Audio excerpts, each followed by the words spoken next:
Hey everyone, welcome to this week of the Powerhouse Podcast. We are doing a live recording in two of my Facebook groups right now, and I'm super excited to share with you guys how to communicate your needs and your boundaries this week. This is a super important topic, and actually in our free Powerhouse Women Sisterhood group on Facebook, which you guys can join at any time, we've been talking about boundaries for the last 12 days through an incredible book called I Do Boundaries. It's a 15-day series that you guys can walk through, kind of like a devotional. It's a little bit longer. It takes about 5 minutes to read every single day. And being able to communicate these things, whether that is in your personal life, whether that is in pageantry, whether that is in your work environment, it's super important to both know how to define your needs as well as communicate those boundaries and not feel bad about them. In today's episode 91, we are on our way to 100. We are going to share with you exactly how you can do that, and I know it's going to bless you. So with that, let's jump right into this week's episode.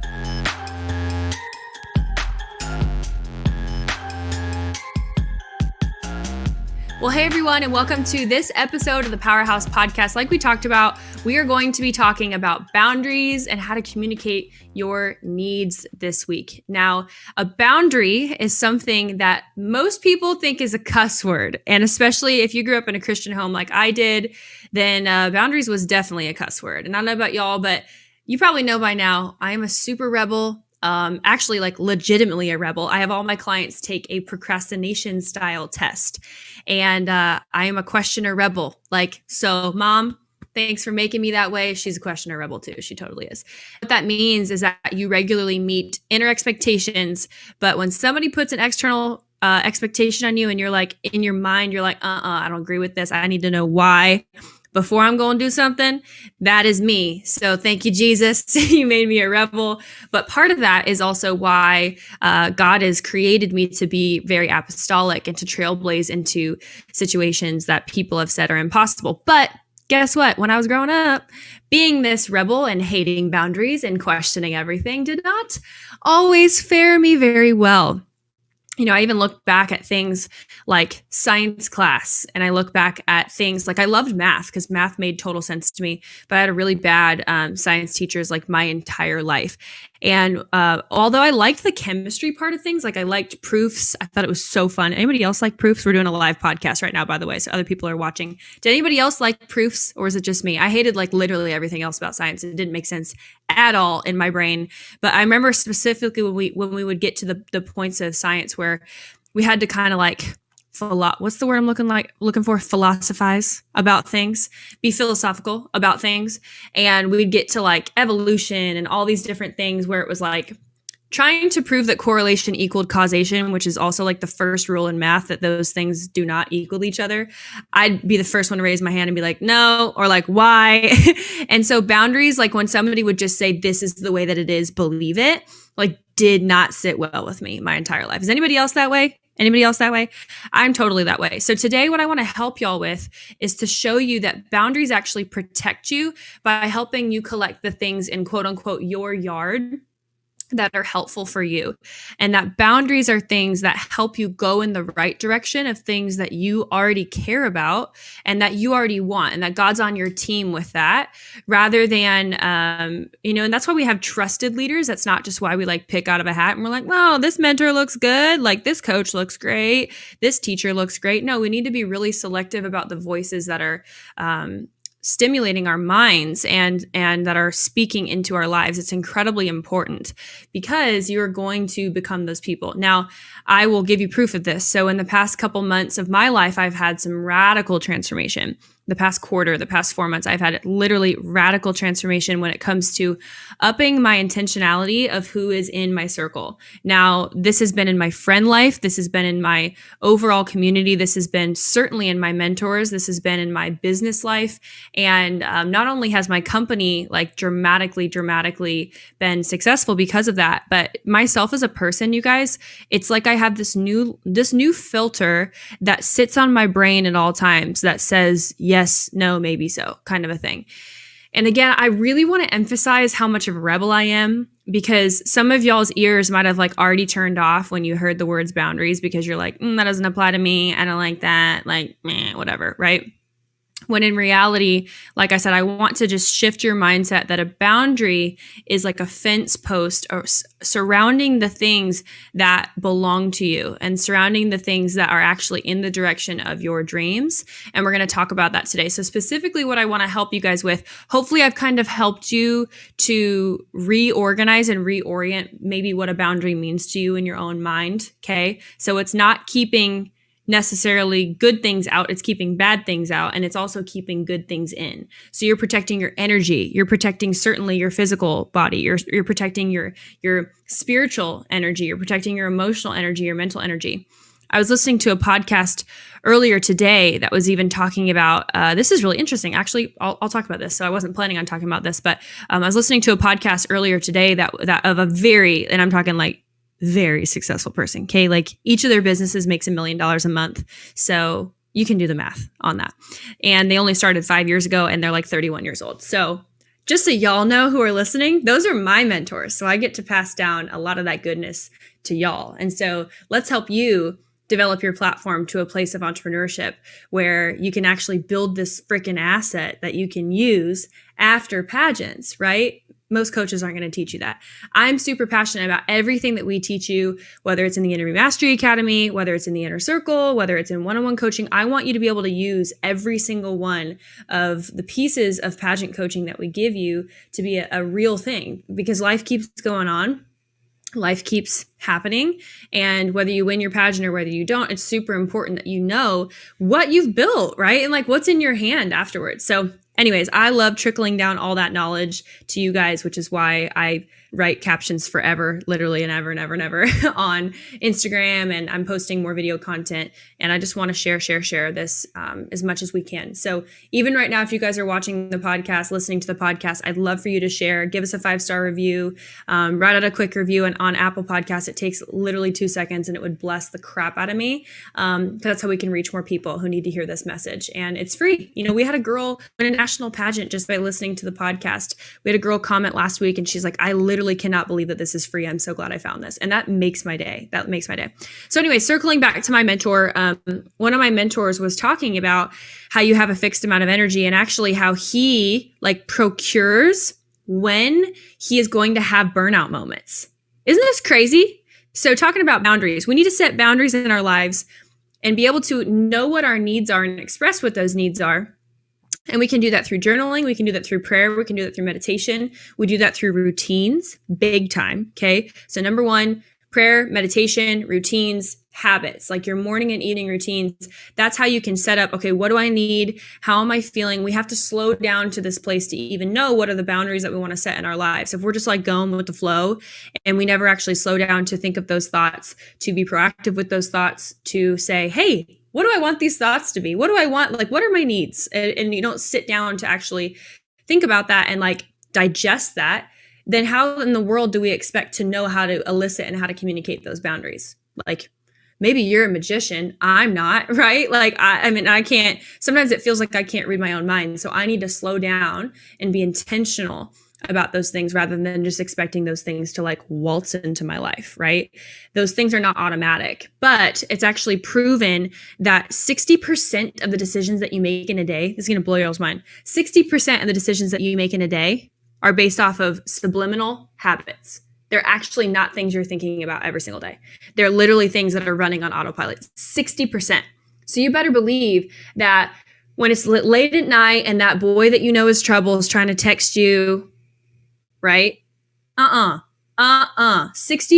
of that decision that you're going to make comes from the habitual nature of the values that you've set, the thoughts that you have thought, and the words that you've spoken over yourself, the things that you've meditated on.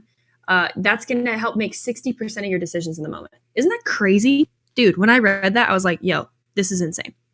So going back to my mentor, what he does to kind of procure this burnout is he self-accepted and realized that burnout is totally going to happen, especially when you're playing on your A game, when you're building a business, when you're in pageant prep, like you know that you're in the zone, you're pursuing these big things in your life that are inevitably like, you know, I have big goals and dreams. I want to win my pageant. I want to start a company. I want to finish nursing school, like whatever the heck it ends up being. Okay. Like you're going to burn out. And so what he actually does, his is on Wednesdays, yours can be Saturdays, Sundays, Monday, whatever it needs to be, okay? He actually plans for one day a week to literally ruin his routine and have like a half day of just doing whatever you want in whatever order and not feeling bad about it. That sounds fun. That sounds awesome. Now, I'm going to practice this because I actually just listened to that podcast this morning.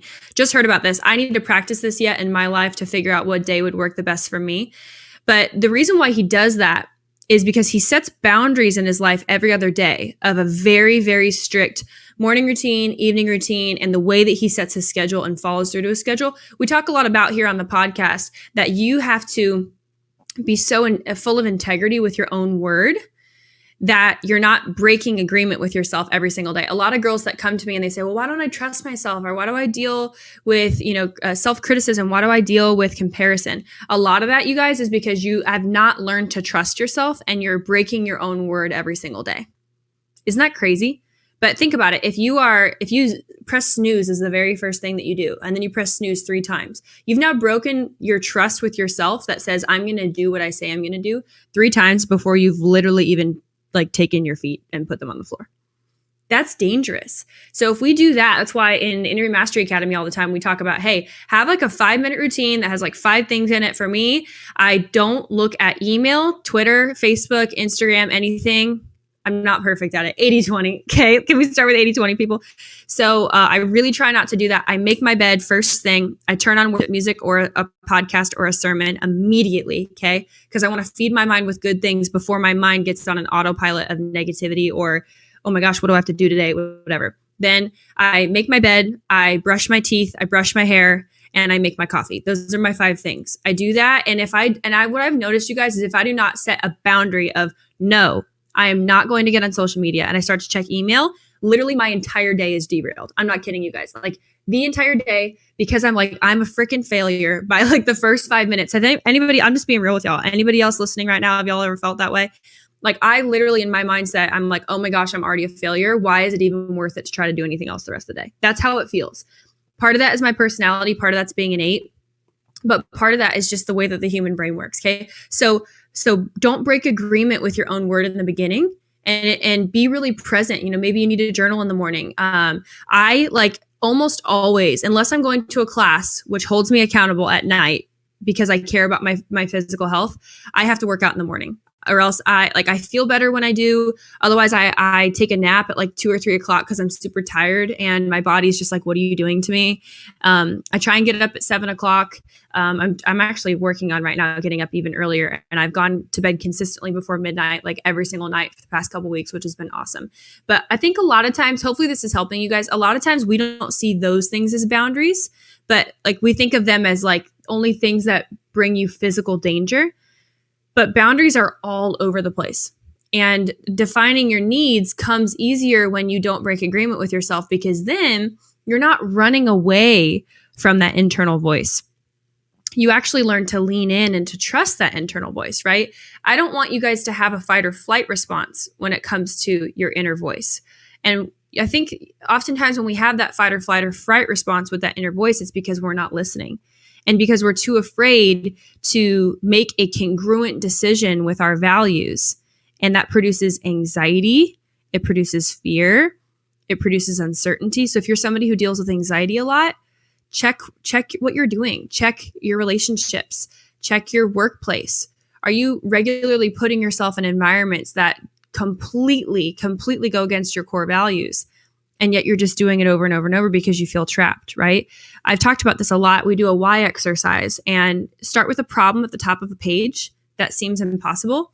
And if you keep asking yourself questions over and over and over and over, if you listen to our Stephen Roddy podcast, he mentions this, and you just keep asking yourself questions. Well, what about this? Well, how would I do that? Well, why do I feel that way? Well, why do I feel that way? And you start to bring your cognitive frontal lobe brain into that scenario and start to fix the problem rather than to ruminate on the fact that you feel stuck, because a lot of anxiety comes from feeling stuck. So anyways, okay, hopefully we have set the playing field correctly for boundaries now. Be congruent with who you are and your core values is why figuring out your core values is super, super important. And then that will help you to listen to that still small voice of what are the things that I need? And we got to make sure that we're actually slowing down. If you think about it, a still small voice, okay? Do you think a still small voice is going to break through the noise if you are not willing to get still? Boom, baby. No, not going to happen. Okay. Totally not going to happen. So before we get into this book a little bit, I want to take a pause. And at this moment in the podcast, I just want to tell you guys a little bit about a couple things that we offer here at Powerhouse that if you're not a current client, I want to make sure that you're aware of.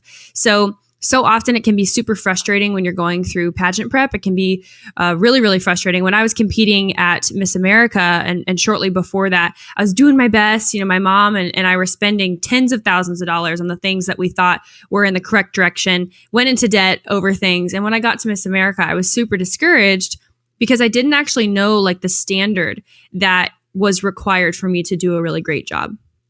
Whether it was my hair and makeup, whether it was my outfit, whether it was how I answered on stage questions, whether it was how much I knew my core values, whether it was how I knew how to elicit what we call around Powerhouse super stories, I didn't know. And we ended up spending up tens of thousands of dollars in the wrong direction and way too much money in the end. We didn't know how to fundraise. We didn't know how to practice mock interviews. We didn't know how to hone in on the things that mattered, how to make me stand out, how to make me different.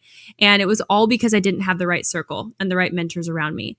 And so for everybody listening to this episode of the podcast, we want to offer you a free strategy call. What it is it's a no obligation call. We're not going to pitch you at the end unless that's something that you do want to hear more about our programs. We just want to help you because I know how it feels to be struggling in a situation where, you know, whether it's your paperwork, that's a big one, whether it's your platform and you just don't know how to take that to the next level. I know how frustrating that can feel, and we want to be there to help you. So me with my team of experts, we have 2 other amazing coaches who have been state title holders themselves on our team. You'll get one of us on a free 45-minute strategy call, and we just love to talk you through your biggest hurdles, problems, and obstacles that you have been dealing with in your pageant prep. Absolutely free, like we said, and the link is always in our bio. So we'd love for you to take a second to fill that out. Fill out a quick application. We'll see if you're a right fit for us, and then we'll talk you through that. So it'll be super exciting. We can't wait to meet you. And second of all, a quick pause. If you haven't already, please give us a 5-star review if this podcast has been helping you. It helps us to reach more powerhouse women all over the world. And share this with a friend who needs some boundaries. Okay. So back to this episode. We're going to go through this amazing book, I Do Boundaries by Havilah Cunnington. And we're going to talk about how to specifically set these boundaries and that you have the power of choice. So in this book, you guys, it's really funny. Y'all can go read this. I'm just going to summarize a couple of these things. I have tons of red pen notes that is really great. But she talks all about getting your power back, which is really, really, really great.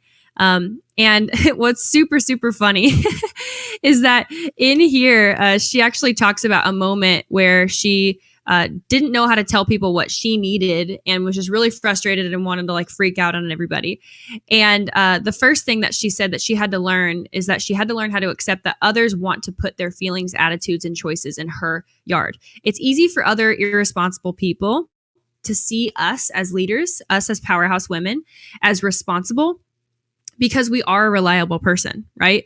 And it's hard because I think in society, even as women, a lot of times we can be looked down upon because society tells us that we should be helpful or we should be nurturing. And sometimes we take that to the extreme and we don't know how to communicate our limits because we feel like the world actually punishes us in society for thinking that we can set those boundaries. And so what she talked about was that her son came home from middle school. As he pushed through the front door, wordlessly passing by, she called out, "Hey, how was your day? Did you have a good day?" His response, an irritated grunt. I persisted. "Hey, did you have a good day or a bad day? Can you please give your mom 1 or 2 sentences?" His face said it all. He turned to me and angrily answered, "Mom, I'm too tired to talk. I'm exhausted. Why do you always have to ask me questions? Why do you always want me to do something? I don't want to talk to you right now." And she said, tempted to punish him for his rudeness, I stopped myself, quickly noting his response. I planned out how I would communicate my limits. I smiled and kept going throughout my day. About an hour later, as I'm standing there in the kitchen, he enters with an excited look on his face. He was working on a project and needed a ski mask that was stored away in the garage. He needed my help. To which I replied, I was like, yo, when I'm a mom, I will totally do this. She goes, I'm too tired to talk. I'm exhausted. Why do you always have to ask me questions? Why do you always want me to do something? I don't want to talk to you right now. Our eyes met and a huge smile came across his face. He knew exactly what I was doing. I quickly explained that I was not comfortable with his disrespect. It was a perfect example for him to get the picture. So here's how we communicate some boundaries, okay? So a lot of people say too, like, well, isn't it irresponsible to set some boundaries? And isn't that mean? Because didn't Jesus want us to help other people? So there's a huge difference. Jesus does want you to help people. But there's a difference between taking on the boulders and the backpacks of a million other people and gracefully saying, hey, you know what? You tried to hand me this backpack.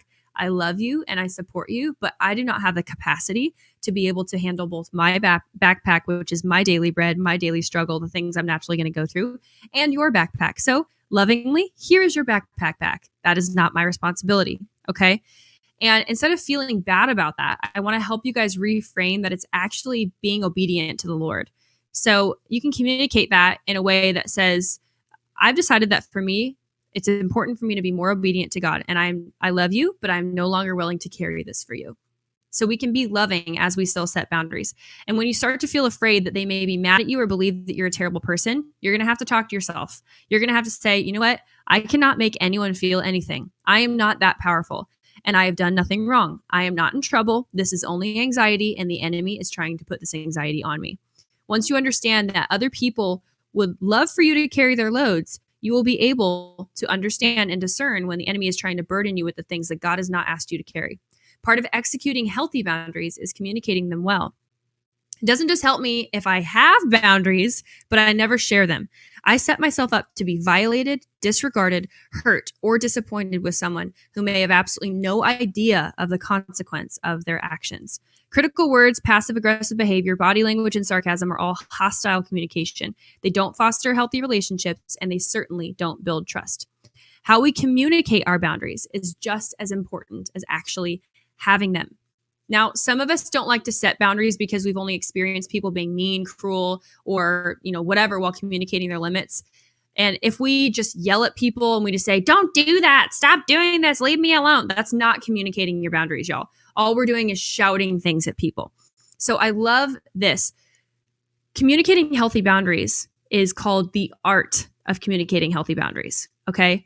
And I love how it's described as an art, because arts, you actually have to develop. You're not just born with something, right? You're not just born a perfect artist. You're not born a perfect whatever. It has to be something that's communicated. So we have to learn how to say words in the kindest way possible while still being firm and resolute in our setting of boundaries.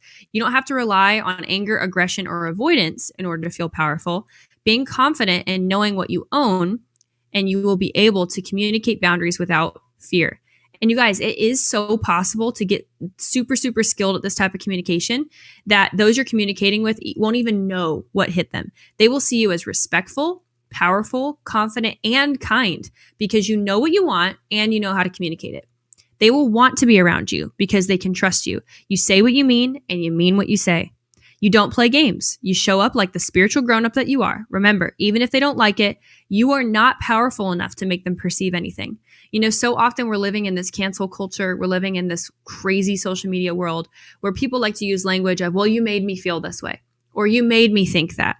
But at the end of the day, we actually put ourselves in a place of victimhood when we use language like that, because we take all of our power away from ourselves and we are rejecting the notion that God actually created us to be totally in control of our thoughts and our emotions and our words and our actions, which create the results in our lives.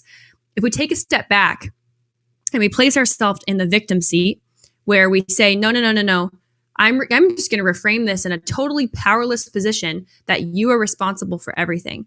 Then that takes, like I said, all of our power away. And it also takes our power away to be able to be successful and to be healthy and whole whenever we want to be healthy and whole. So do you guys see how that's not very smart? It's not helpful. That doesn't get us from A to B, okay, at all.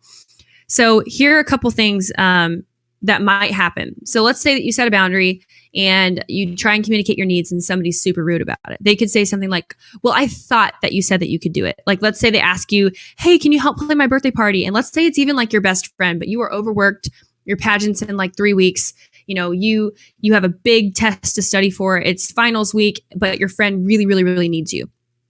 They could say, well, I thought that you said you could do it. We were really expecting you to help because you never help us with anything else. I have no other options but you. How many of y'all, know that you have been in a scenario like that? So first, they try and plague you with an assumption. They say, well, I thought you said you could. Even though you said, I am resolute that, hey, I'm busy. I'm so sorry. I love you so much, but my schedule does not allow, so I'm going to need to decline your invitation. I am crystal clear that this is how I feel about this, but thank you so much for asking. Let's just say that that's what you said, okay? Then they use extreme wording. Well, never, always, every time, all the time, never of the time, whatever. Third, they use fatal wording. I have no other options. You're all I have. I don't have anybody else. So all these things are meant to draw you in and make you change your mind. So the best response is your first response. Repeat exactly what you just said without using more words or being triggered or getting emotions in the way to change your mind. And remember, they don't have to like your response for it to be the right response for you. So next, one of the questions I get a lot from certain personality types that maybe have more feminine energy, so 2s, 6s, 4s, people who are a little bit more emotional. People ask me all the time, well, what happens if I communicate a boundary and people disrespect it, or they always try and talk me out of it? So the thing that I would say to that is you have to be, again, resolute when you're going into the setting of a boundary.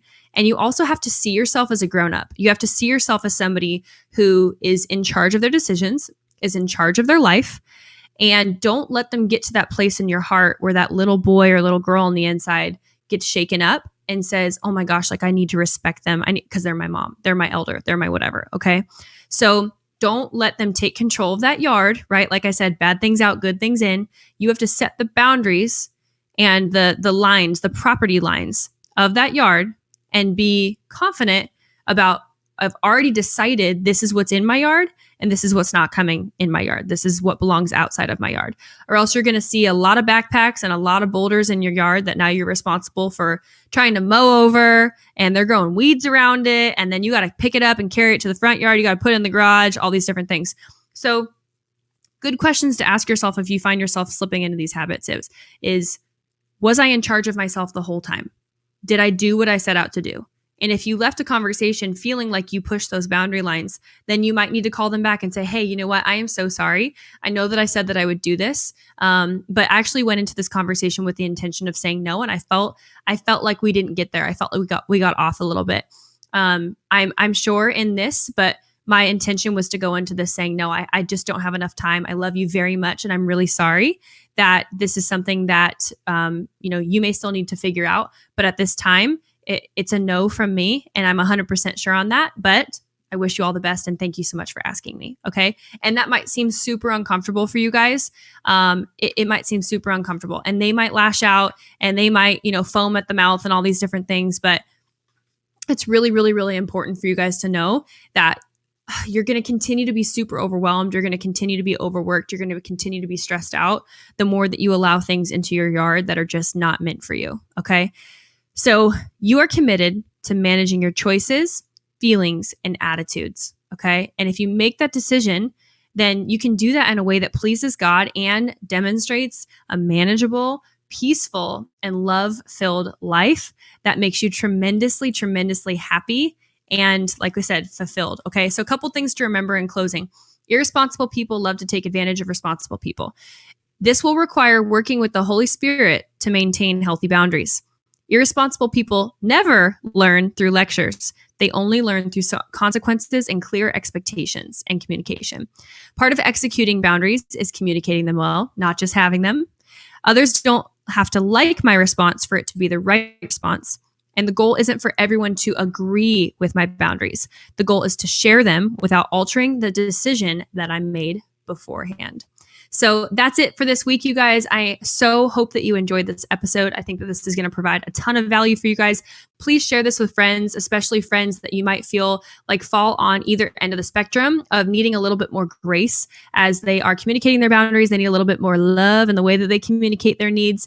Or they might be on the other side of the spectrum where they are a pushover, a people pleaser, like we talked about. We all deal with it. They don't know how to communicate their needs whatsoever, and they might need some help being a little bit more firm. So that's it for this week, you guys. Thank you so much for listening to the Powerhouse Podcast, and we'll see y'all next week. Hey guys, Coach Megan here. And again, welcome to season 3. I'm so happy to have you here. Please, a couple things I wanted to just say. Share this with a friend that you know needs to hear this today.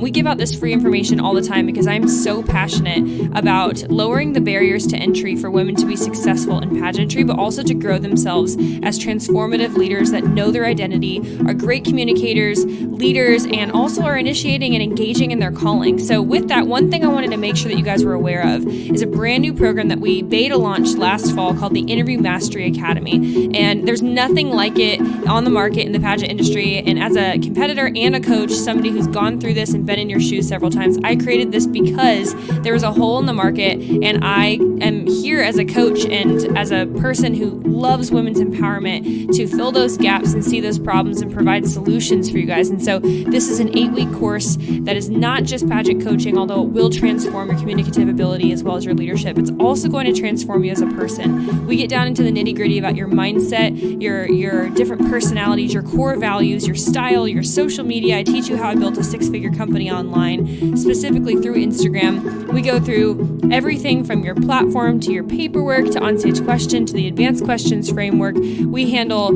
everything. It is all-encompassing, you guys. I even have 2,000 practice questions as well as timed mock interviews and a national level packing list. I have truly put everything on the inside of this academy, and we'd be honored to have you be a part of it. So how you can get involved is at the end of every episode, you guys can DM us on Instagram. You can email us info@powerhousepageantry.com, or the easiest way is just to click the link in the show notes, no matter where you're listening, and we'll send you right on to be able to access either a one-on-one strategy call with me personally, a free 30-minute call, or if you're ready right to sign up, you can just tell us and we'll give you the information to purchase. It is something that will absolutely, positively transform your entire life, guaranteed, and I've created it as a total replacement for one-on-one coaching so that through the craziness of life and the busyness of your schedule, you can ensure that you have everything necessary to be successful in pageantry, but on your own time and on your own terms. So if you'd like more information, click the link in the show notes or email info@powerhousepageantry.com, and a member of our team will make sure that you are taken care of. And with that, I love you guys so much. Thanks so much for listening. Make sure that you are following us on social media at Powerhouse Pageantry and at Megan_Swanson. And with that, we'll see you guys next week.